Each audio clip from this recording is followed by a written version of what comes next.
नमस्कार दोस्तों, मैं Parasnath life high study IAS में आपका स्वागत है। आज हम लोग राजा महेंद्र प्रताप सिंह राज्य विश्वविद्यालय अलीगढ़ के बीएड सेकेंड ईयर एग्जाम 2023 जो 29 अप्रैल 2023 से एग्जाम होने जा रहा है तथा साथ ही आगरा यूनिवर्सिटी का जो BEd second year re exam 2022-23 होने जा रहा है उसके लिए पेपर 202 अर्थात अधिगम के लिए आकलन या असेसमेंट फॉर लर्निंग का यूनिट 5 सांख्यिकी का प्रैक्टिस सेट 5 हल करेंगे। इसके टॉप 100 प्लस अति महत्वपूर्ण प्रश्न हल करेंगे। यहाँ से निश्चित रूप से एग्जाम में प्रश्नों के आने की संभावना है, इसलिए आप लोग वीडियो को पूरा देखिएगा।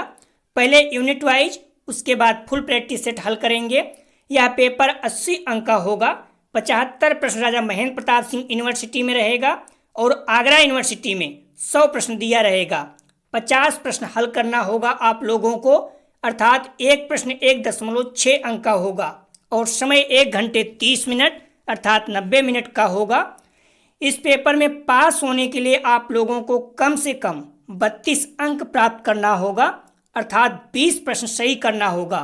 दोस्तों, प्रश्नों पर आएँ, लेकिन उससे पहले प्लीज आप लोग वीडियो को ज़्यादा से ज़्यादा शेयर कीजिए जिससे सभी लोगों को लाभ हो सके। यदि आप लोग चैनल को सब्सक्राइब नहीं किए हैं तो चैनल को सब्सक्राइब कीजिए तथा वीडियो को लाइक और शेयर जरूर कीजिए, इससे मोटिवेशन मिलता है। आइए देखते हैं पेपर 202 अर्थात अधिगम के लिए आकलन यूनिट 5 सांख्यिकी। इसका पहला प्रश्न है, डेटा को 2 बराबर भागों में विभाजित करने वाला मान कहलाता है। ए माध्यिका, बी मानक विचलन, सी मध्यमान, डी बहुलक। तो डेटा को 2 बराबर भागों में विभाजित करने वाला मान कहलाता है। इसका सही जवाब हो जाएगा ए माध्यिका। अगला प्रश्न है, अधिकतम और न्यूनतम मूल्यों के बीच के अंतर को कहा जाता है। ए बहुलक, बी प्रसार, सी चतुर्थांक, डी मध्यमान। तो अधिकतम और न्यूनतम मूल्यों के बीच के अंतर को कहा जाता है। महत्वपूर्ण प्रश्न है, सही जवाब हो जाएगा बी प्रसार। अगला प्रश्न है, एक वर्ग अंतराल में अंकों की संख्या है। ए आवृत्तियां, बी वर्ग सीमाएं, सी चतुर्थांक, डी मध्य बिंदु। सही जवाब हो जाएगा इसका ए आवृत्तियां। अगला प्रश्न है, प्रतिमान प्राप्तांक है।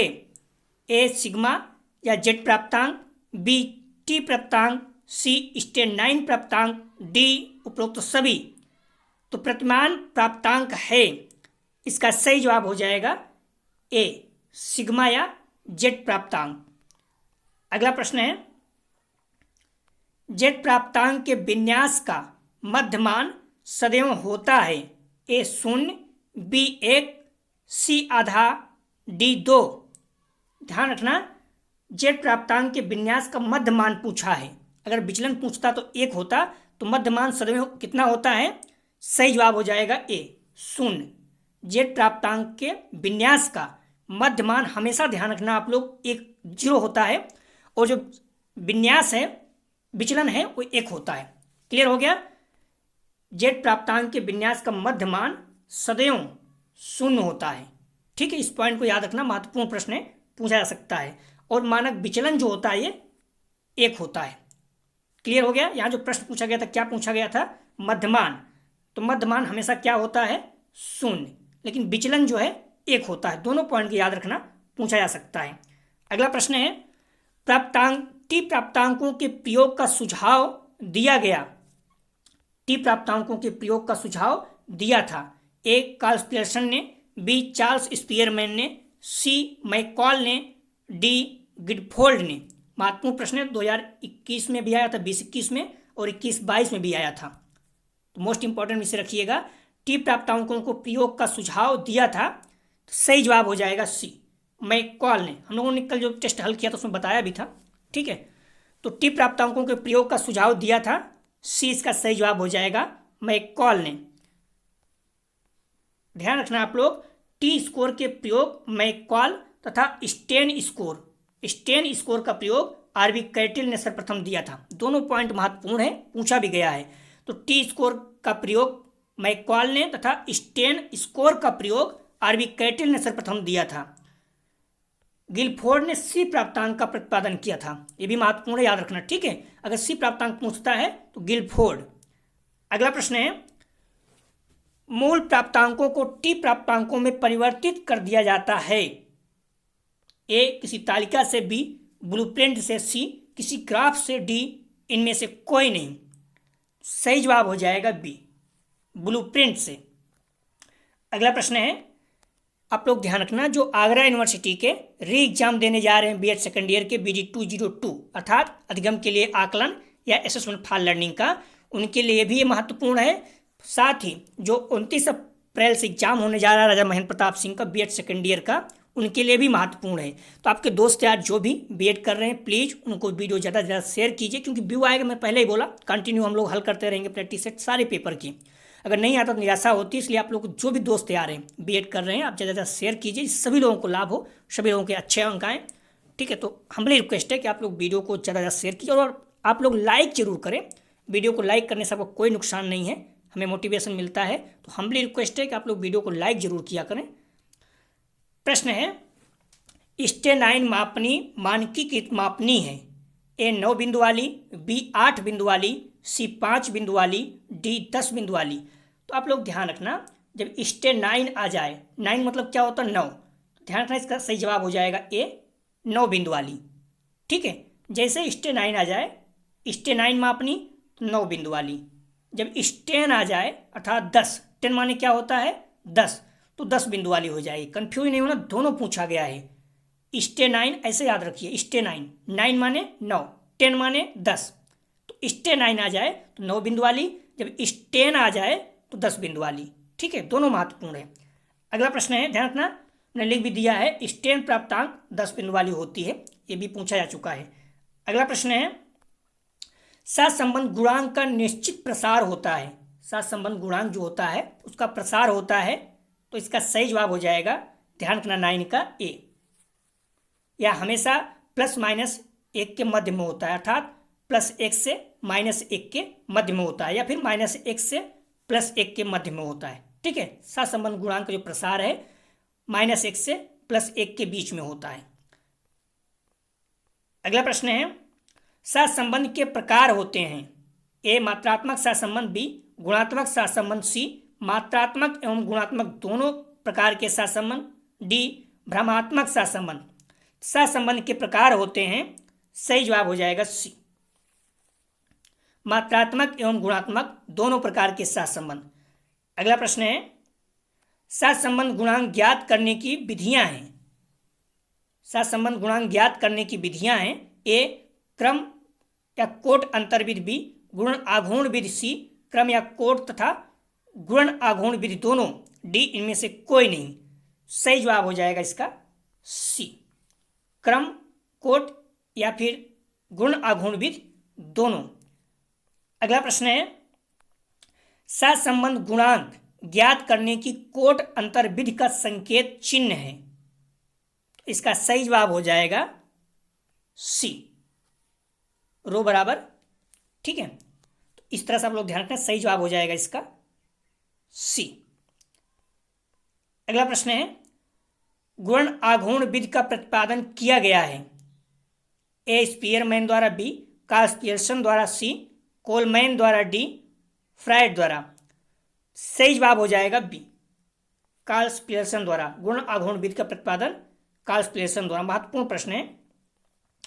अगला प्रश्न है, ध्यान रखना, जो प्रश्न में आपको संदेह हो आप लोग बुक में देख लिया करें, मॉडल पेपर में कई चीजें गलत दिया गया है। केंद्रवर्ती मान वह प्राप्तांक है। ए जिसके दोनों ओर विचलन असमान होते हैं, बी जिसके दोनों ओर विचलन समान होते हैं, सी जिसके दोनों ओर विचलन नहीं होते हैं, डी उपरोक्त सभी। सही जवाब हो जाएगा बी, जिसके दोनों ओर विचलन समान होते हैं उसे केंद्रवर्ती मान कहते हैं। अगला प्रश्न है, केंद्रीय प्रवृत्ति का माप है। ए सहसंबंध, बी मध्यमान, सी टी प्रक्षण, डी सार्थकता का स्तर। सही जवाब हो जाएगा इसका बी, मध्यमान। अगला प्रश्न है, 2, 3, 5, 7, 10, 15 इन संख्याओं का मध्यमान है A8, B7, C3, D10। तो यहाँ मध्यमान पूछा है, तो मध्यमान आपको पता ही होगा, मध्यमान बराबर क्या होता है, संख्याओं का योग अपान संख्या। ठीक है, संख्याओं का योग अपान संख्या। तो पूरी संख्या क्या हो जाएगी, आप जोड़ लीजिए इसको, कितना हो जाएगा, आप जोड़ेंगे 2, 3, 5 हो जाएगा, 5, 5, 10, 7, 17, 10, 27, 15 कितना हो जाएगा 42।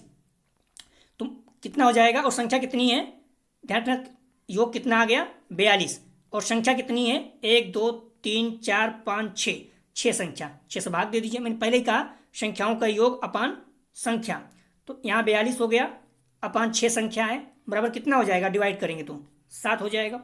ठीक है, 42 में 6 से भाग देंगे कितना आएगा 7, तो इसका उत्तर हो गया 7, अर्थात सही जवाब हो जाएगा 16 का बी। ठीक है, 7 इसका सही जवाब। इस तरह से जो समांतर माध्य या मध्यमान कहते हैं आसानी से आप निकाल सकते हैं, प्रश्न यहाँ से पूछा जा सकता है, पूछा गया है। तो मध्यमान, माध्यिका, बहुलक सारे आपको पता होना चाहिए, सिंपल ही पूछता है, कठिन नहीं पूछेगा। ठीक है, तो मध्यमान बराबर फार्मूला क्या होता है, संख्याओं का योग अपान संख्या, ये फार्मूला आपको पता होना चाहिए, मैंने लिख भी दिया, देख लीजिएगा। समांतर माध्य बराबर क्या होता है, आंकड़ों का योग अपान आंकड़ों की संख्या। आंकड़ों का योग हमने कर दिया अपान आंकड़ों की संख्या। योग कितना है 42, संख्या कितनी है 6, भाग देंगे 7 आ जाएगा। ठीक है, अगला प्रश्न है संख्याओं 11, 15, 12, 10, 25, 23, 17 का माध्यांक अर्थात माध्यिका है। तो माध्यिका बराबर पहले आप क्या करेंगे, संख्याओं को आरोही या अवरोही क्रम में, अवरोही मतलब बढ़ते हुए क्रम, अवरोही मतलब घटते हुए क्रम में लिखना है। उसके बाद आप देखेंगे सम और विषम संख्या गिन लीजिए, जो है उसी के अनुसार फार्मूला आप लगा सकते हैं। अगर सम है तो आपको पता होगा n अपान दोवां पद प्लस n प्लस 1 अपान दोवां पद, जितना जो पद रहेगा अपान 2 कर दीजिए।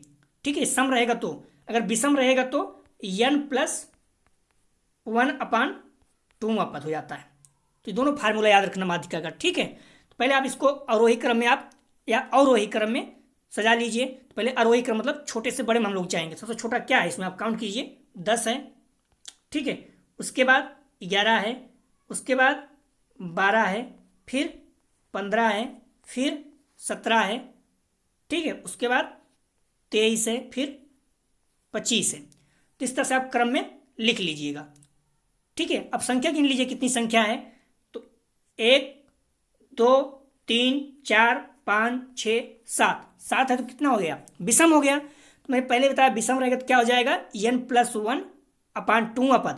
तो 7, 1, 8/2 करेंगे चौथा पद। तो यहाँ पर चौथा पद देखिए कौन सा है, एक पहला, दूसरा, तीसरा, चौथा, अर्थात 15 हो जाएगा इसका उत्तर। तो बहुत आसानी से हो जाएगा। ठीक है, तो आप लोग ध्यान रखना, मैंने पहले ही कहा पूरी संख्या जो है कितना है 7 है, तो n प्लस 7 है, विषम है, तो n प्लस 1 अपान 2वां पद कर दीजिए।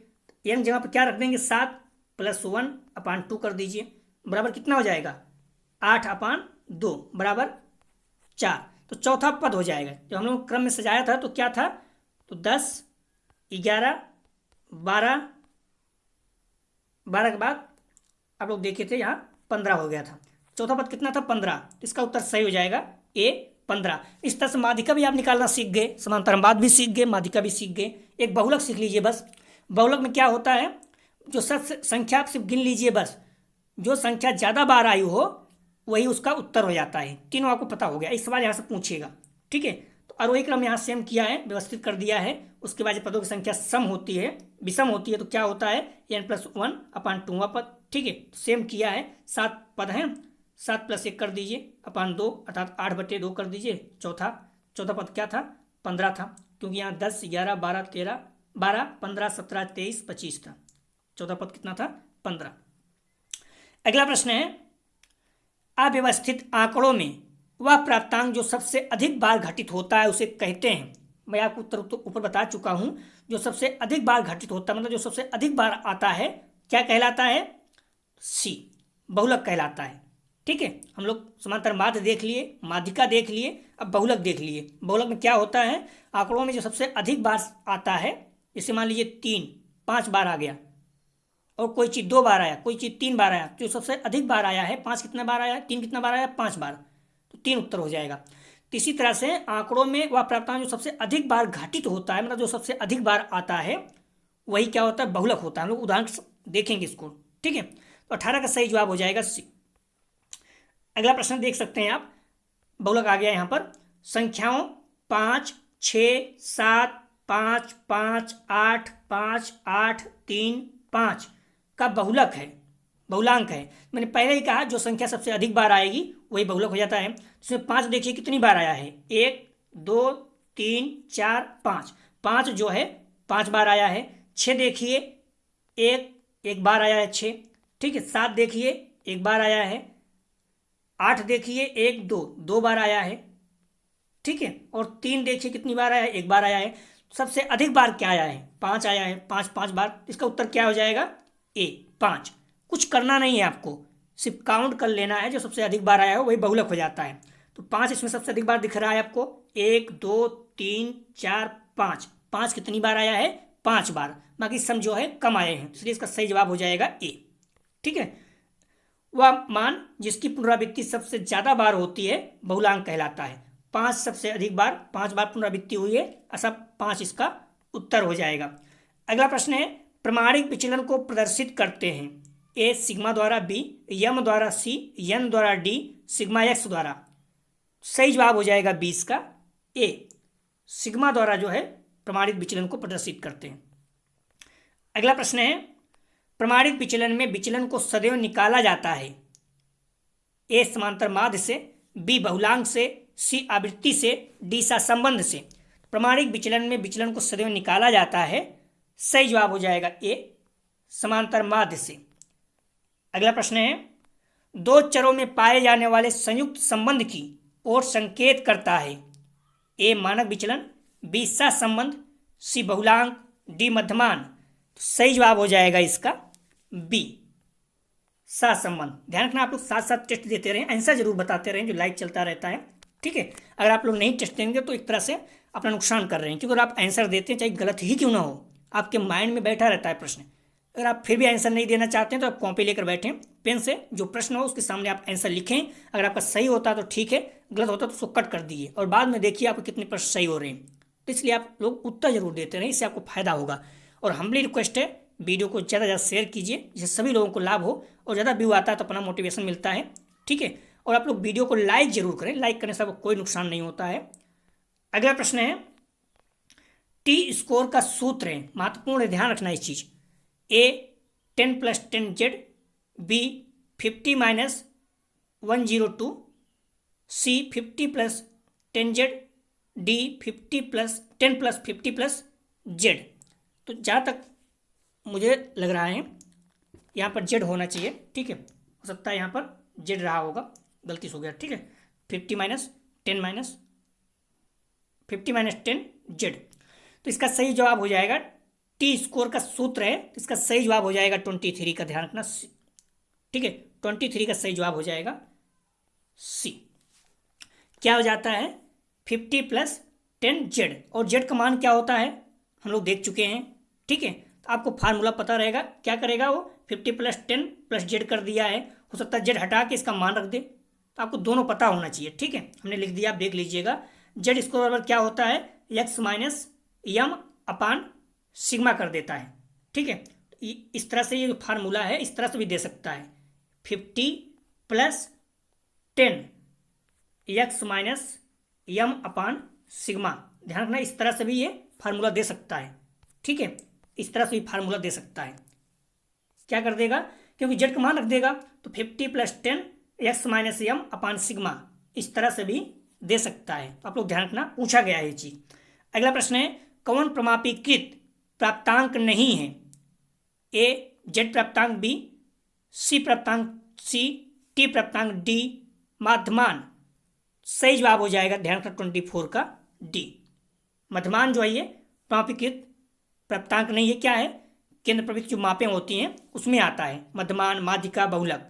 लेकिन टी, जेड, टी और सी प्राप्तांक ये जो हैं तीनों प्राप्तांक हैं, ठीक है। इसका सही जवाब हो जाएगा डी। अगला प्रश्न है, जेड प्राप्तांक का मानक विचलन सदैव होता है। हम लोग देख चुके हैं इसका आंसर, मैंने बता दिया था ऐसे ही। तो मानक विचलन कितना होता है? सही जवाब हो जाएगा इसका बी।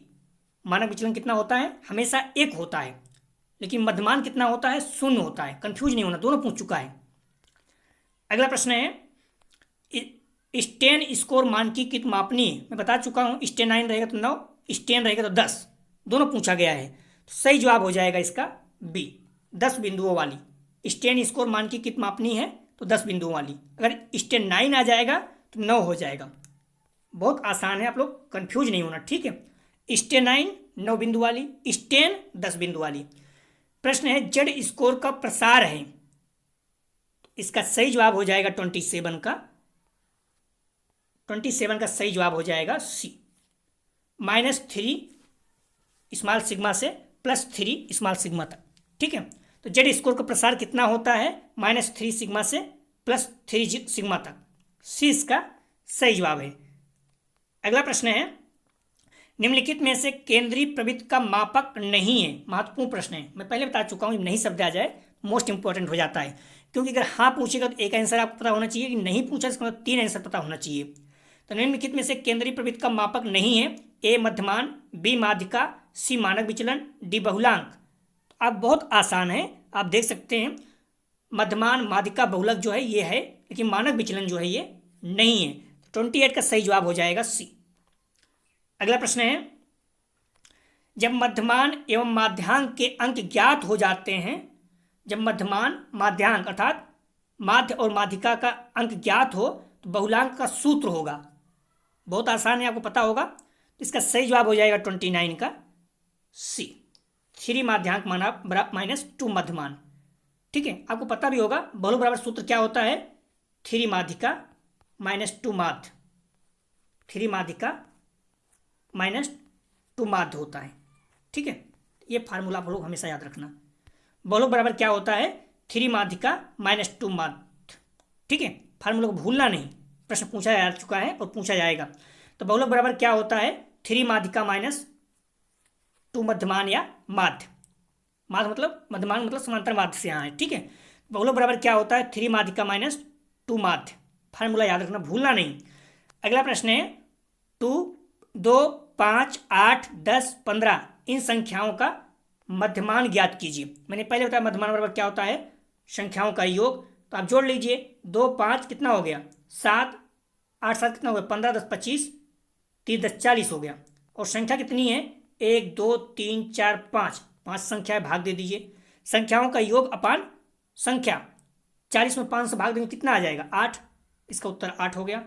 सही जवाब हो जाएगा 30 का बी, ठीक है। ध्यान रखना मध्यमान बराबर फार्मूला क्या होता है? संख्याओं का योग अपान संख्या। मैंने लिख दिया है, देख लीजिए, आंकड़ों का योग अपान आंकड़ों की संख्या, ठीक है। तो योग कर दिया है 2, 5, 8, 10, 15 भागे 5 कर दिया, जोड़ेंगे तो 40 भागे 5 आ जाएगा, उत्तर 8 आ जाएगा। अगला प्रश्न है किसी अंक वितरण में वह मान जिसकी आवृत्ति सर्वाधिक हो बहुलक कहलाता है। किसने परिभाषित किया? किसी अंक वितरण में वह मान जिसकी आवृत्ति सर्वाधिक हो बहुलक कहलाता है, किसने परिभाषित किया? सही जवाब हो जाएगा सी, गिलफोर्ड ने। अगला प्रश्न है इन संख्याओं का माध्यांक अर्थात माध्यिका पूछा है। मैंने पहले ही कहा आप लोग आरोही या अवरोही क्रम में लिख लीजिए। आरोही क्रम में लिखेंगे तो क्या हो जाएगा? सबसे छोटी संख्या क्या है? 7, फिर 8, फिर 9, उसके बाद 10, 12, 13, 15, ठीक है। कोई छोटा तो नहीं। तो कितनी संख्या है? 1, 2, 3, 4, 5, 6, 7। 1, 2, 3, 4, 5, 6, 7। 7 में पहले बताया विषम संख्या है तो क्या हो जाएगा? n+1 अपान 2वां पद 8 हो जाएगा। 8 में 4 से भाग देंगे कितना आ जाएगा? 4। चौथा पद जो है आपका होगा तो पहला, दूसरा, तीसरा, ये चौथा। इसका उत्तर कितना हो जाएगा? 10, ठीक है। आपको याद हो गया n+1 अपान 2वां पद होता है जब विषम रहता है। तो n का मान रख दीजिए, n बराबर कितना है? 7 है। 7 + 1 अपान 2 कर दीजिए, बराबर कितना हो जाएगा? 8/2 बराबर क्या हो जाएगा? 4। चौथा पद हम लोग क्रम में जो सजा दिए थे उसका चौथा पद 7, 8, 9, 10 था। चौथा पद कितना हो जाता है? 10। तो इसका सही जवाब हो जाएगा बी। 32 का सही जवाब हो जाएगा बी 10। मैंने हल किया, आप लोग देख लीजिएगा। ठीक है, विचलनशीलता का सर्वोत्तम मापक है, सही जवाब हो जाएगा 33 का बी। मानक विचलन जो है ये विचलनशीलता का सर्वोत्तम मापक है। अगला प्रश्न है, निम्नलिखित में कौन केंद्रीय प्रवृत्ति, निम्नलिखित में से कौन केंद्रीय प्रवृत्ति सर्वाधिक अस्थायित्व रखता है, सर्वाधिक अस्थायित्व रखता है, सही जवाब हो जाएगा इसका बी। मध्यमान जो होता है ये सर्वाधिक अस्थायित्व रखता है। अगला प्रश्न है, निम्नलिखित संख्याओं का मानक विचलन क्या है, मानक विचलन पूछा है। ठीक है, ए 2, बी √2, सी 1, डी 4। तो ध्यान रखना, मानक विचलन पूछा है तो यहाँ 1 2 3 4 5 दिया हुआ है, तब देख सकते हैं। ठीक है, तो इसका सही जवाब हो जाएगा, ध्यान रखना आप, अगर आप फार्मूला लगा देंगे तो आ जाएगा। ठीक है, इसका √2 हो जाएगा। इसका उत्तर कितना हो जाएगा 2। बहुत सरल है, आप लोग देख लीजिएगा, सॉल्व कर लीजिए। निम्नलिखित संख्याओं का मानक विचलन क्या होगा, तो √2 हो जाएगा। अगला प्रश्न है, टी प्राप्तांकों के प्रयोग का सुझाव दिया था, सही जवाब हो जाएगा 36 का डी, मैकॉल ने। अगला प्रश्न है, सहसंबंध गुणांक ज्ञात करने की विधियां हैं, ए कोट अंदर विद बी, गुणन आघूर्ण विद सी, ए बी दोनों, डी इनमें से कोई नहीं, सही जवाब हो जाएगा सी, ए बी दोनों। अगला प्रश्न है, कोट अंतर्विधि के प्रवर्तक हैं, कोट अंतर्विधि के प्रवर्तक हैं, सही जवाब हो जाएगा इसका बी, स्पीयरमैन। महत्वपूर्ण प्रश्न है, पूछा गया है। अगला प्रश्न है, कोट अंतर्विधि का सही सूत्र है, सही सूत्र है, सही जवाब हो जाएगा ए। कोट अंतर बराबर क्या होता है, 1 - सिग्मा, यहाँ डी स्क्वायर है, भागे n इंटू n स्क्वायर -1। ठीक है, इस फार्मूला को आप लोग याद रखना। अगला प्रश्न है, यदि x बराबर 70, m बराबर 50 और सिग्मा बराबर 10 है तो z होगा, इसका आप फार्मूला रख दीजिए। z का फार्मूला आप देख चुके हो, क्या होता है, x - m अपान सिग्मा। इस फार्मूला में आप रखेंगे तो आ जाएगा। ठीक है, हर चीज़ का फार्मूला आप बुक से देख लीजिएगा, आप सॉल्व कर लीजिए। x बराबर क्या है, 70 है, -m 50 बराबर सिग्मा 10 से भाग दे दीजिए, बराबर कितना हो जाएगा, 70 में 50 माइनस कर देंगे 20 हो जाएगा, 20/10 बराबर कितना हो जाएगा 2, अर्थात इसका मान 40 से कितना हो जाएगा, +2 सिग्मा। ठीक है, तो इस तरह से आप लोग फार्मूला देख लीजिएगा, बुक से हल कर लीजिएगा। इसमें हल कर दिए हैं, देख लीजिए कुछ चीज़ें।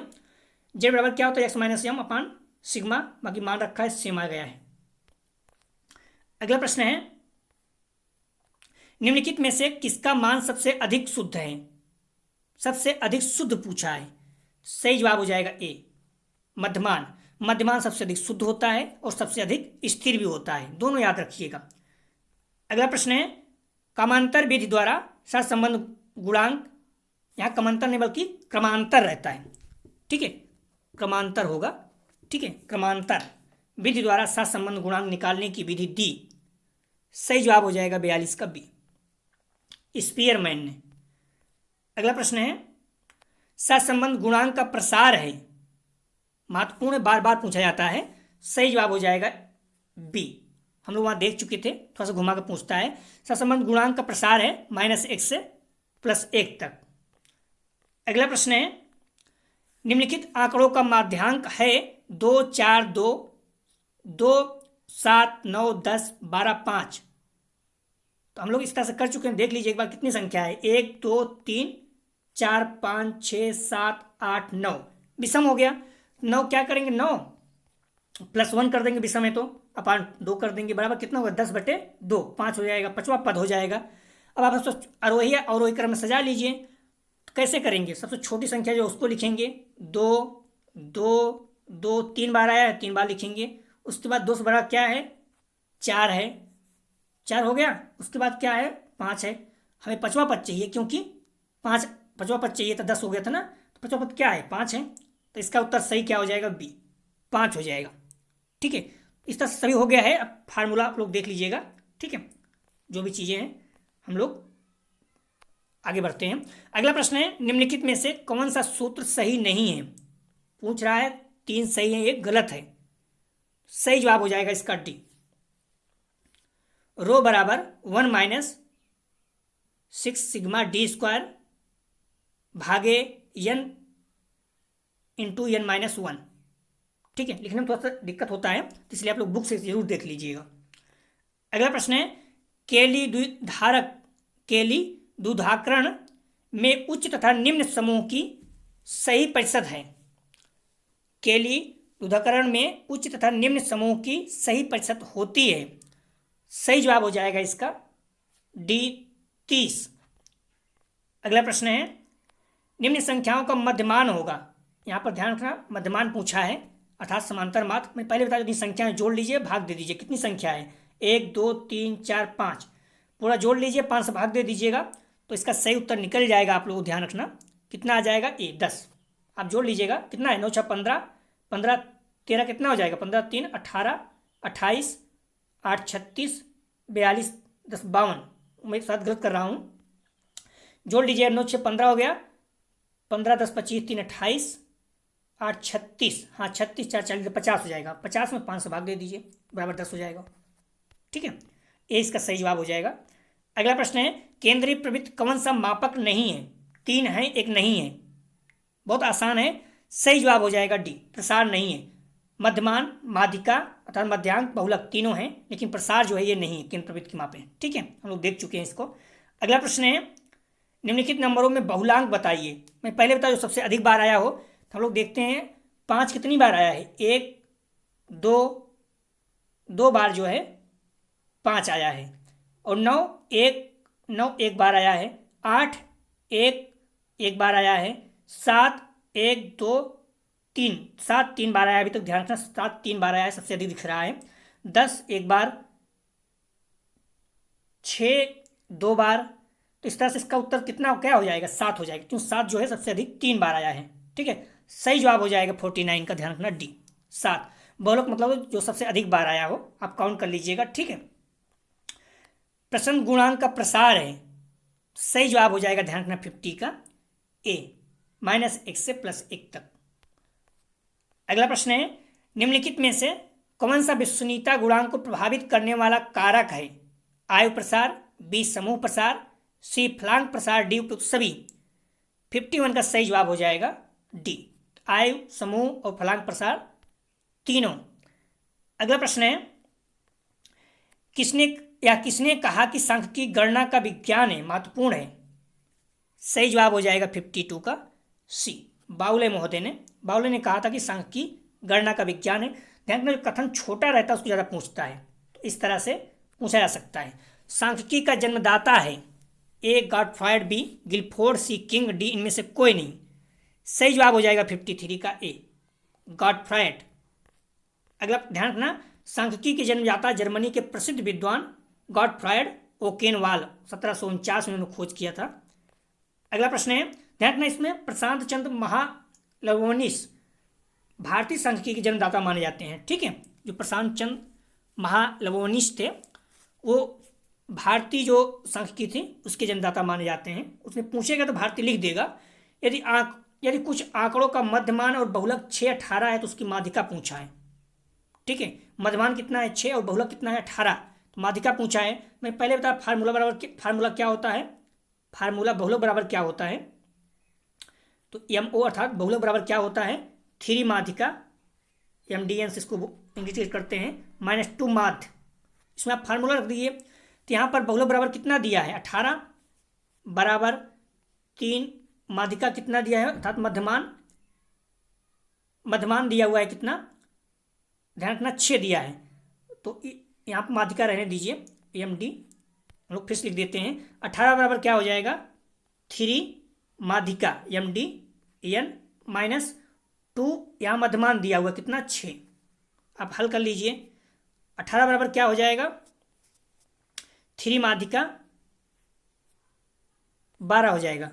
12 को इस तरफ लाएंगे कितना हो जाएगा, 18 12 को इस तरफ लाएंगे प्लस हो जाएगा 12 बराबर 3 MDN।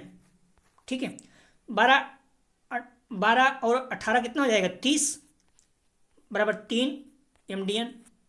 तो माध्यिका बराबर क्या हो जाएगा, 30/3 बराबर 10। इस तरह से आप लोग सॉल्व कर लीजिएगा, ठीक है। सही जवाब हो जाएगा इसका 54 का बी हो जाएगा। सॉल्व कर दिए, देख लीजिएगा। बहु बराबर क्या होता है, 3 माध्यिका माइनस 2 माध्य। बहुलक का मान 18 दिया है, 3 माध्यिका माइनस मध्य का मान 6 दिया है। 18 बराबर 3 माध्यिका माइनस 12 हो जाएगा, 6 इंटू 2। इसको इस तरफ लाएंगे माइनस का प्लस हो जाएगा, तो 12 प्लस 18 बराबर 3 माध्यिका, 30 बराबर माध्यिका। माध्यिका बराबर क्या हो जाएगा, 30/3 अर्थात 10 हो जाएगा, ठीक है। उत्तर हो गया 10। अगला प्रश्न है, प्रथम 99 प्राकृतिक संख्याओं का मध्यमान क्या है। तो ध्यान रखना, प्रथम बोल रहा है, बहुत आसान है। संख्याओं का योग कर लीजिए, ठीक है। संख्याओं का योग अपान जितनी संख्या है उसका मध्यमान निकल जाता है। मध्यमान बराबर क्या होता है, संख्याओं का योग सिग्मा एक्स अपान एन होता है। तो प्रथम 99 संख्याओं को पहले योग निकाल लीजिए। कैसे निकालेंगे, क्या होता है, संख्याओं का योग बराबर क्या होता है, एन इंटू एन प्लस 1/2 कर दीजिए। कितनी भी संख्या वो निकल जाती है, 199 तक है, तो क्या हो जाएगा 99 कोष्टक के अंदर 99 प्लस 1/2 कर दीजिए। 199 तक संख्याओं का योग निकल जाएगा। अब कितना हो जाएगा बराबर, फिर 99 इंटू 99 प्लस 1 तक 100 हो जाएगा, /2 कर दीजिए, बराबर 50। इसको काट दीजिए, 50 हो जाएगा, ठीक है। तो 99 इंटू 50, 99 इंटू 50 अब हल कर लीजिए, कितना हो जाएगा 9 5 9 45, 4 हो गया 49 हो जाएगा, ठीक है। 4×9=50, इसमें भाग कितने से देना है, 99 से। आप सॉल्व करेंगे तो आ जाएगा, ठीक है। 55 का सही जवाब हो जाएगा सी, 50 आ जाएगा। बाकी हमने हल किया है। मध्यमान बराबर क्या होता है, संख्याओं का योग अपान संख्या। और संख्याओं का योग निकालने के लिए क्या करेंगे, n plus N, N into N plus 1/2 कर देंगे। 99 प्लस 1/2 भागे 99 मैंने हल कर दिखा दिया था, तो यहाँ पर आप देख लेंगे 99 इंटू 50 आ गया। हल करेंगे तो 99 कट जाएगा, 50 बच जाएगा। अगला प्रश्न है, मानक विचलन की माप कौन सी है। सही जवाब हो जाएगा इसका बी, विचलन जो है ये मानक विचलन की माप है। अगला प्रश्न है, मानक विचलन का सही सूत्र है। ध्यान रखना, प्रश्न पूछा गया है, तो मानक विचलन का सही सूत्र है, तो इसका सही जवाब हो जाएगा, ध्यान रखना, मानक विचलन का सही सूत्र है, तो 57 का सही जवाब हो जाएगा सी, ठीक है। मानक विचलन अर्थात एस डी बराबर क्या हो जाएगा, √σ/d² माइनस कोष्टक के अंदर σ/d का होल स्क्वायर पूरे का, ठीक है। तो इसलिए इसका सही जवाब हो जाएगा सी, सी इसका सही जवाब हो जाएगा। मानक विचलन सूत्र क्या है, सी। मानक विचलन मतलब स्टैंडर्ड हो जाता है, डेविएशन। अगला प्रश्न है, किसने कहा दो चरों के मध्य संबंध की मात्रा के संख्यात्मक सूचकांक को सहसंबंध गुणांक कहते हैं। किसने कहा दो चरों के मध्य संबंध की मात्रा के संख्यात्मक सूचकांक को सहसंबंध गुणांक कहते हैं।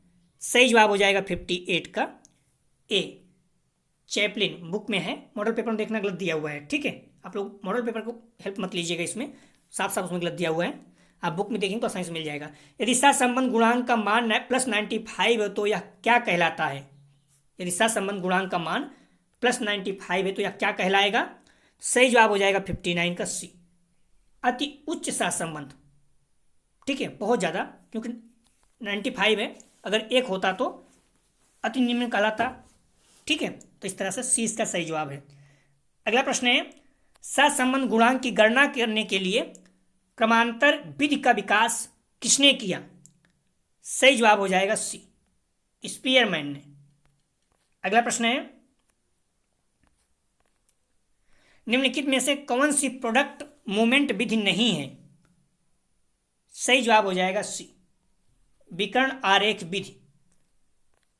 अगला प्रश्न है, जेड स्कोर में समूह का मध्यमान सदैव होता है। हम लोग देख चुके हैं मध्यमान सदैव कितना होता है, ए 0 होता है, लेकिन विचलन कितना होता है, 1 होता है। कंफ्यूज नहीं होना, ठीक है। मैंने लिख दिया मध्यमान सदैव 0 होता है और विचलन हमेशा 1 होता है।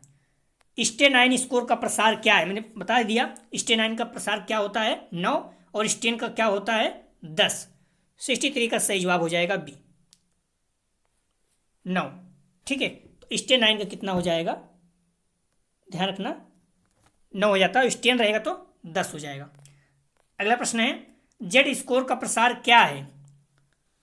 सही जवाब हो जाएगा 64 का सी, -3 सिग्मा से +3 सिग्मा तक। ठीक है, अगला प्रश्न है टी प्राप्तांक के प्रयोग का सुझाव किसने दिया। सही जवाब हो जाएगा 65 का बी, मैकॉल ने। अगला प्रश्न है जेड स्कोर में सिग्मा का मूल्य सदैव होता है। सही जवाब हो जाएगा इसका बी, 1 होता है। अगला प्रश्न है औसत ज्ञात करने की छोटी विधि है। सही जवाब हो जाएगा इसका, ध्यान थोड़ा सा ये इधर आ गया है। ठीक है, सही जवाब हो जाएगा इसका बी, कल्पित मध्यमान विधि। अगला प्रश्न है किसी व्यक्ति द्वारा परीक्षा के आधार पर प्राप्त वास्तविक अंकों तथा किसी व्यक्ति द्वारा परीक्षा के आधार पर प्राप्त वास्तविक अंकों तथा अनुमानित अंकों में पाए जाने वाले अंतर को कहते हैं। सही जवाब हो जाएगा इसका सी, मापन त्रुटि। अगला प्रश्न है मूल प्राप्तांकों को स्टेन प्राप्तांकों में सर्वप्रथम किसने बदला। महत्वपूर्ण है, सही जवाब हो जाएगा इसका ए, कैटिल ने। अगला प्रश्न है सांख्यिकी का कार्य है ए तथ्यों को संख्याओं में प्रकट करना, बी तथ्यों की तुलना करना, सी जटिल तथ्यों को सरल बनाना, डी उपरोक्त सभी। सही जवाब हो जाएगा इसका डी, तीनों। अगला प्रश्न है NSSO का पूरा नाम है, फुल फॉर्म है। सही जवाब हो जाएगा ए, राष्ट्रीय प्रतिदर्श सर्वेक्षण संगठन। अगला प्रश्न है मानक प्राप्तांक का मान तथ्य है। मानक प्राप्तांक का मानक तथ्य है। सही जवाब हो जाएगा डी, इसमें मानक विचलन तथा माध्य दोनों ही निश्चित होता है। डी इसका सही जवाब है। अगला प्रश्न है सांख्यिकी की प्रकृति है, तो ध्यान रखना सही जवाब हो जाएगा 73 का बी, विज्ञान एवं कला दोनों है सांख्यिकी। अगला प्रश्न है स्टेनाइन प्राप्तांक का औसत सदैव होता है। स्टेनाइन का औसत पूछ रहा है, सही जवाब हो जाएगा बी। ठीक है, औसत सदैव कितना होता है, बी। इसी तरह स्टेन पूछेगा शायद 4.5 होता, देख लीजिएगा, लेकिन दोनों महत्वपूर्ण है। अगला प्रश्न है ध्यान रखना स्टेनाइन प्राप्तांक वाला समूह सबसे अच्छा अर्थात सबसे उच्च होता है। ठीक है, 9 स्टेनाइन मतलब तो 9 स्टेनाइन प्राप्तांक वाला समूह सबसे अच्छा अर्थात सबसे उच्च होता है, और 1 स्टेनाइन प्राप्तांक वाला सबसे निम्न। ठीक है, सबसे निम्न होता है। इस पॉइंट को आप लोग ध्यान रखना। ठीक है, सबसे निम्न होता है, यहाँ पर उच्च गलती लिखा हुआ, सबसे निम्न, उच्च नहीं, सबसे निम्न होता है। ठीक है, अगला प्रश्न है जेड प्राप्तांक का आधार होता है। सही जवाब हो जाएगा इसका ए, मानक विचलन। अगला प्रश्न है किसने कहा है कि मानक छात्रों के किसी परिभाषित समूह के द्वारा परीक्षण पर प्राप्त निष्पादन स्तर है। किसने कहा है कि मानक छात्रों के किसी परिभाषित समूह के द्वारा परीक्षण पर प्राप्त निष्पादन स्तर है। सही जवाब हो जाएगा इसका बी, रेमर्स, गेज तथा रूमेल। अगला प्रश्न है जनसंख्यात्मक रूप से सहसंबंध का मान ज्ञात किया जाता है तो उसे कहते हैं। सही जवाब हो जाएगा बी, सहसंबंध गुणांक। अगला प्रश्न है मात्र 2 चरों के मध्य पाए जाने वाले सहसंबंध को कहते हैं। सही जवाब हो जाएगा इसका ए, सरल सहसंबंध। अगला प्रश्न है सहसंबंध की मात्रा को अभिव्यक्त करने वाले अंक को कहते हैं। सही जवाब हो जाएगा इसका बी, सहसंबंध गुणांक। अगला प्रश्न है सहसंबंध को किस आधार पर ज्ञात किया जाता है।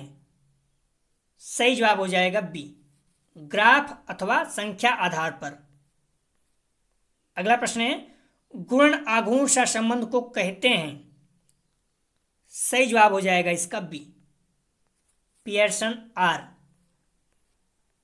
अगला प्रश्न है यदि माध्यांक का मान ज्ञात करने में पदों की संख्या विषम हो, अर्थात माध्यिका की बात कर रहा है, तो कौन सा पद माध्यिका होगा। मैंने पहले बताया जब माध्यिका होगा और विषम रहेगा तो क्या होता है, n+1/2वां पद, ठीक है। और इसके अनुसार ही सही जवाब हो जाएगा बी।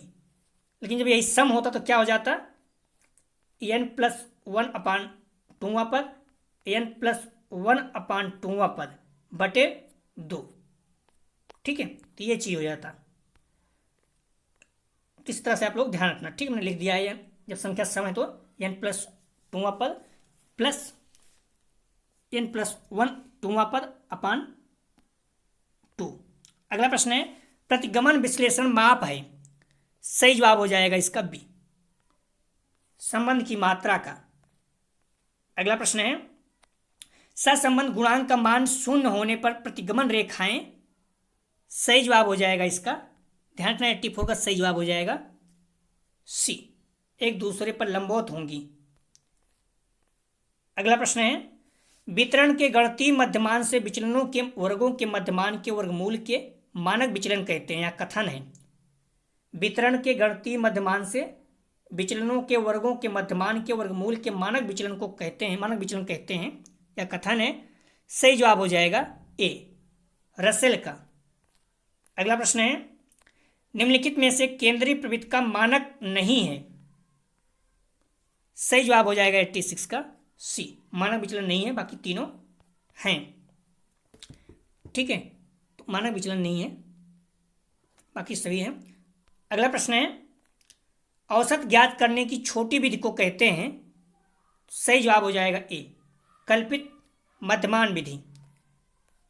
अगला प्रश्न है सांख्यिकी के प्रकार हैं, सही जवाब हो जाएगा इसका सी, प्राचल सांख्यिकी और अप्राचल दोनों।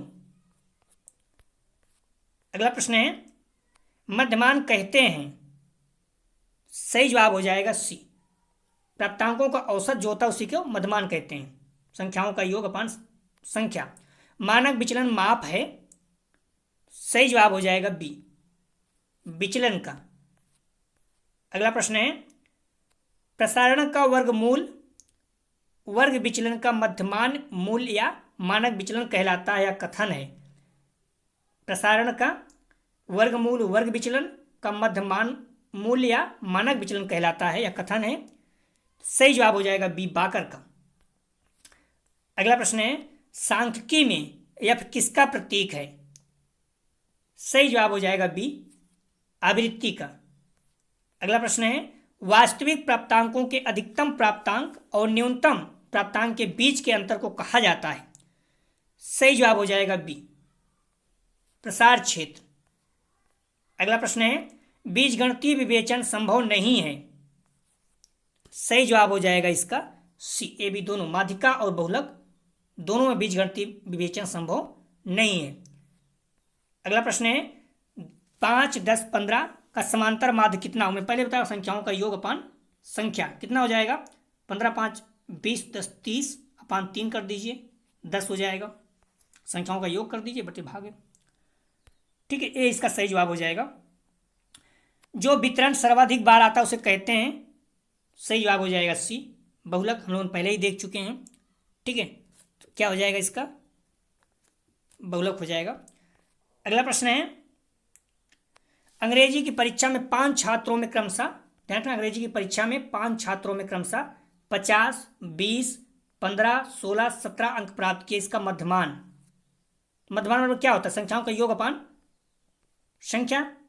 संख्या कितनी है, 5 है, संख्याओं का योग कितना हो जाएगा, 50 + 20 + 15, 16, 17 कर दीजिए, सभी जोड़ दीजिए, आ जाएगा, ठीक है। तो सॉल्व करेंगे तो क्या हो जाएगा, इसका सही जवाब हो जाएगा सी, 23। अब लोग देख लीजिएगा संख्याओं का योग अपान आंकड़ों की संख्या, तो जोड़ेंगे कितना हो जाएगा, 118, 118 बटे 5 कर देंगे तो 23.6 आ रहा है, ठीक है। तो इस तरह से इसका जवाब हो जाएगा 23, हालांकि 24 होना चाहिए क्योंकि 0.5 से अधिक रहता है तो हो जाता है। अगला प्रश्न है 98 का, एक परीक्षण में 6 छात्रों का प्राप्तांक 67 इस तरह दिया हुआ है, 65.5, 13.2, 15, 12, 18.3। इसका माध्य बोल रहा है, माध्य मतलब समांतर माध्य ज्ञात कीजिए। सेम है, अंकों का योग कर दीजिए बटे 6 से भाग दे दीजिए, आ जाएगा। तो इसका उत्तर हो जाएगा बी, 31.83। मैंने इसलिए डाला है कि सवाल एक दो पूछता है, इसलिए आप लोग मैक्सिमम इसको हल कर सकते हैं। ठीक है, संख्याओं का योग अपान 6 कर दीजिए, आ जाएगा। अगला प्रश्न है माध्य विचलन ज्ञात करने के लिए श्रेणी माध्य है। माध्य विचलन ज्ञात करने के लिए श्रेणी माध्य है। सही जवाब हो जाएगा 99 का ए। माध्य का लगभग 112 114 प्रश्न है, तो आप लोग पूरा देखिएगा। अगला प्रश्न है यदि कुछ प्राप्तांकों का मध्यमान 26 तथा माध्य 25 है तो उसका बहुलक ज्ञात कीजिए।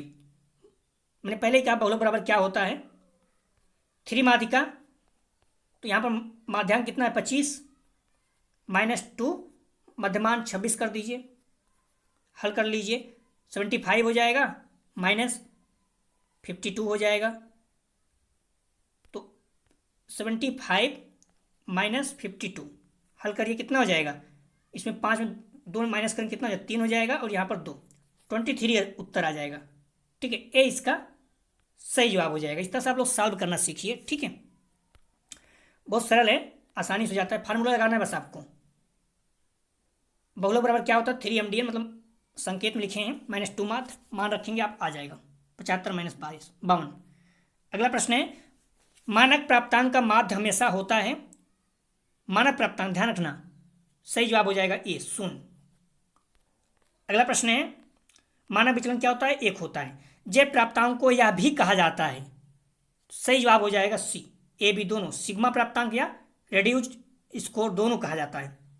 अगला प्रश्न है जेड प्राप्तांक के सिग्मा का जेड प्राप्तांक के सिग्मा का मूल सदैव होता है। सिग्मा का मूल सदैव होता है बी 1 होता है। ठीक है, अगला प्रश्न है जब 2 या 2 से अधिक स्वतंत्र चरों एवं एक आश्रित चर के बीच का संबंध ज्ञात किया जाता है तो यह कहते हैं उसे, क्या कहते हैं उसे, सही जवाब हो जाएगा सी, बहुचरित सहसंबंध। अगला प्रश्न है सहसंबंध का पूर्णता अभाव है, सही जवाब हो जाएगा ए 0। अगला प्रश्न है सहसंबंध ज्ञात करने की प्रमुख विधि है, सही जवाब हो जाएगा सी, दोनों, विक्षेप चित्रण, काल्पनिक का सहसंबंध गुणांक दोनों। अगला प्रश्न है वह रेखा चित्र जिसमें संचयी आवृत्तियों को प्रदर्शित किया जाता है कहलाता है, सही जवाब हो जाएगा बी, संचयी आवृत्ति वक्र। अगला प्रश्न है किसी अंक वितरण में वह मान जिसकी आवृत्ति सर्वाधिक हो बहुलक कहलाता है, या कथन है, सही जवाब हो जाएगा ए, गिलफोर्ड का। अगला प्रश्न है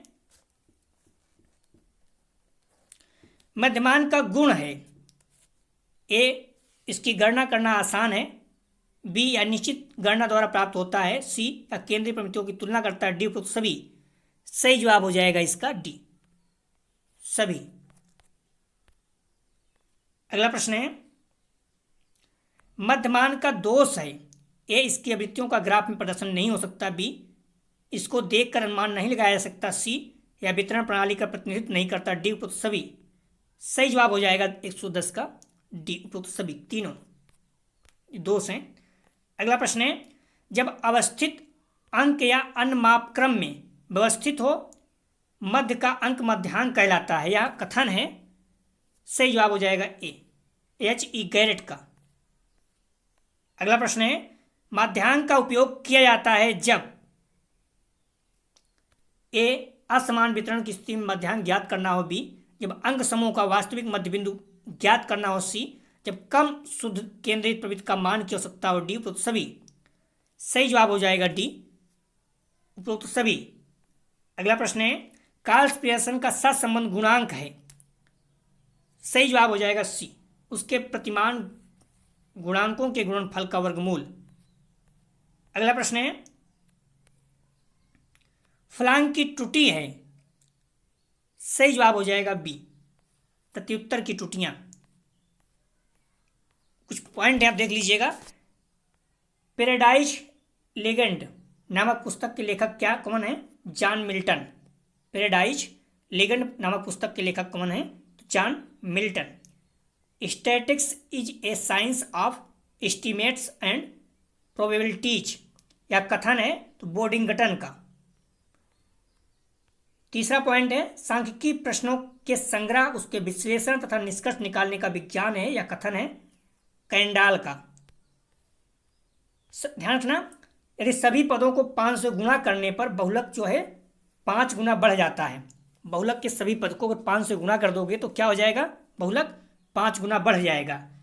सांख्यिकी के मध्यमान को यम से, ध्यान रखना, जो सांख्यिकी होता है इसका मध्यमान को अर्थात माध्य को यम से, माध्यिका को यम डी एन से और बहुलक को यम 0 से निरूपित किया जाता है, पूछ सकता है। सभी पद मूल्यों में से 50 घटाने पर माध्य 50 से कम होगा।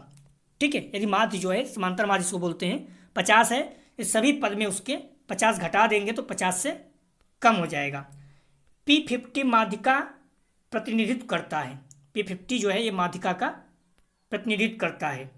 अगला प्रश्न है, किसी विद्यालय के प्रोफेसर का मासिक औसत वेतन। ध्यान रखना इस प्रश्न पर, किसी विद्यालय के, कोई विद्यालय इसमें आप पढ़ते हैं, किसी विद्यालय के प्रोफेसर का मासिक औसत वेतन ज्ञात करने हेतु तथा कक्षा में छात्रों का औसत बौद्धिक स्तर ज्ञात करने हेतु समांतर माध्य का प्रयोग किया जाता है। तो चाहे किसी विद्यालय के प्रोफेसर का मासिक औसत वेतन ज्ञात करना हो, ये तभी समांतर माध्य का प्रयोग किया जाता है। यदि जो छात्र होते हैं कक्षा में उनकी औसत बुद्धिलब्धि अर्थात IQ स्तर लेवल चेक करना हो तभी समांतर माध्य का प्रयोग किया जाता है। विचरण गुणांक का सूत्र है सिग्मा अपान ए इंटू 100। प्रमाणित त्रुटि जो होती है सिग्मा अपान √n। GM अर्थात गुणोत्तर माध्य बराबर क्या होता है, समांतर माध्य √ समांतर माध्य इंटू हरात्मक माध्य। फार्मूला पूछ सकता है। Z स्कोर बराबर क्या होता है, XM अपान सिग्मा। T स्कोर बराबर क्या होता है, 50 + 10 x - m अपान सिग्मा। ये चीज़ पूछ चुका है। ठीक है, और स्टेन स्कोर बराबर क्या होता है, 5.5 + 2 x - m upon sigma. Sten 9 score बराबर क्या होता है, 5 + 2 x - m अपान सिग्मा। तो दोस्तों ये हम लोग 5 यूनिट हल कर चुके हैं, जो इसके बाद करेंगे फुल प्रैक्टिस सेट हल करेंगे, लेकिन पहले इसके BG 203 हल करेंगे।